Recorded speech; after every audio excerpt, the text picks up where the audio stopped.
A 6-foot, 175-pound senior at Spring Hill High in Kansas, Nathan Stiles was a two-way starter in football and a team captain.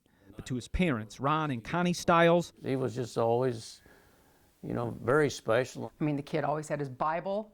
I mean, this is a jock. This is a popular kid. Nathan was more than a star athlete. Nathan Stiles. He was a role model, one even his parents looked up to. Yeah, I learned a lot from him. On October 28th, 2010, the last game of Nathan's high school football career, he quickly scored 2 touchdowns and ran for 165 yards. But after a routine play just before halftime, Nathan slowly left the field. That's what I told Ron. I said, something's wrong. I know him so well. He's walking funny. And then we immediately get a call from another football player that said, get over here, something's wrong with Nathan. Holding his helmet and screaming his head hurt, Nathan collapsed on the sideline. He was still there at the time. He just raised his hand briefly, and then that was it. You're praying he'd come to. Just wake up, Nathan.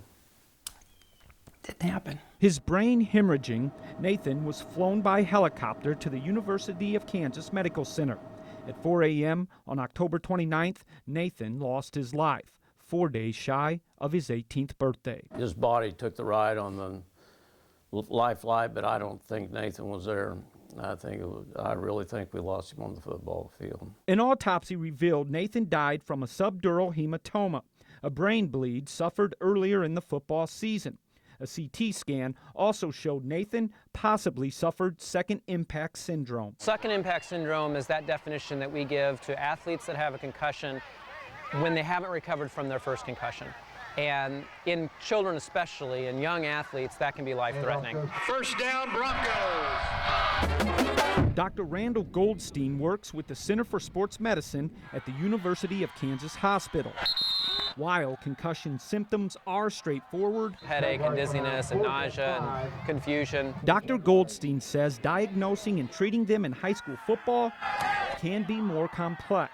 It can be very obvious and sometimes very subtle. Everyone's brain is different. Everyone's brain heals at a different time. You can't say it's going to be this amount of time and you're going to be safe to go out on the field. 28 days before his death, Nathan was crowned homecoming king. Nathan Stiles. And sometime during that night's game, he suffered a concussion, but at the time didn't show any signs of injury. And then that Wednesday, I got a call from the trainer at the high school and said, you need to take Nathan in because he says he has a headache. It hurts to do weightlifting or anything. So I took him into the emergency room. Doctors kept Nathan out of football for 2 weeks. In his first game back, Nathan took a big hit, but once again showed no signs of concussion. 7 days later, he was gone. I think there's still a lot of questions around what ended up happening with Nathan, and I think that a lot of the doctors still scratch their heads. In the years following Nathan's death, head injuries in high school football became a serious topic of discussion. It's not just a question of getting your bell rung and shaking it off and going back in, but you're talking about long-term and short-term disability and sometimes death. They help illuminate what's going on. Doug Abrams is a professor of law at the University of Missouri and a leading expert on concussions in youth sports. It's estimated 15% of all high school and youth football players get a concussion each season. Abrams believes that number is underreported, saying some coaches still minimize the threat and put player safety at risk just to win a game. Coaches have to be disciplined, first of all, to recognize potential concussion problems and to take a player out, no matter what the score is. Get there, go!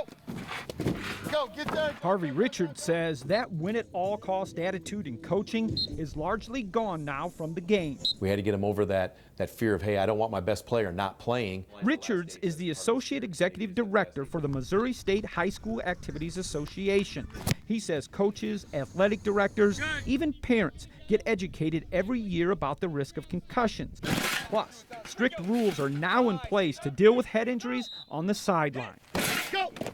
What we really work with our schools right now is what we call EPAs, or emergency action plans. They have to have something in place, and one of those protocols has to be for a head injury. So if a head injury occurs, what do you do? And you have to have that all in place. Kansas and Missouri have decided that doctors need to become more involved, and so we're being asked to sign off on concussions before they can return to sport, and that brings it even more to the forefront, because now parents have to take their kids to the doctor, and they didn't used to have to. Abrams applauds those changes to the game, Go, go, go, go, go, go, go. but says rules to prevent head injury need to go further, Go, go, go. Get off the ball. like banning full contact in practice once the season kicks off. We have to stop looking at youth sports and thinking that these kids are just miniature professionals, because they're not, they're kids. While neither Kansas nor Missouri have gone that far, Richard says Missouri does strictly limit hitting during the first 16 days of the preseason. We're slowly working the students back into full activity rather than just jumping out there right away, going to 2-a-days, hitting each other and everything else.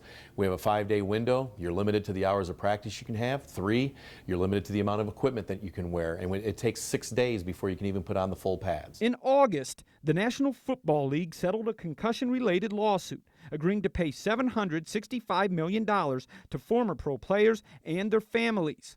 The NCAA is now facing 2 similar class action suits by former college players as well.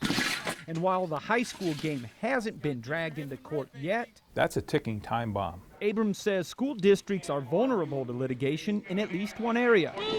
Youth football players are more at risk of concussion because their brains are still developing.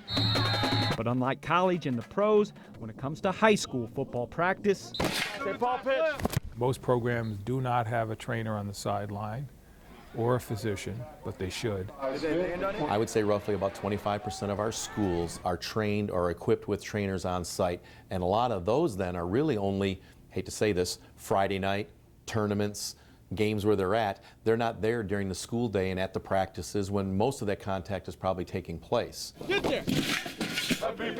The question is whether the inherent nature of some of these collision and contact sports make the lawsuits so likely that insurers stop writing insurance policies for these sports, or they write them at such an expense that the school district cannot handle it. when Nathan Stiles died on the football field 3 years ago, his parents knew some people expected them to sue.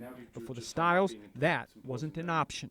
Nothing was done improperly in my eyes from anyone. What would have been gained from that? You know, maybe we'd be sitting in a bigger living room right now. There's absolutely no reason to sue, and it breaks my heart to see people through their grief ruin someone else's life. Instead, Ron and Connie decided to honor Nathan by thanking God for the blessing of their son. The greatest gift Nathan gave us was we knew he believed in God, and so we know where he is. We had no doubt.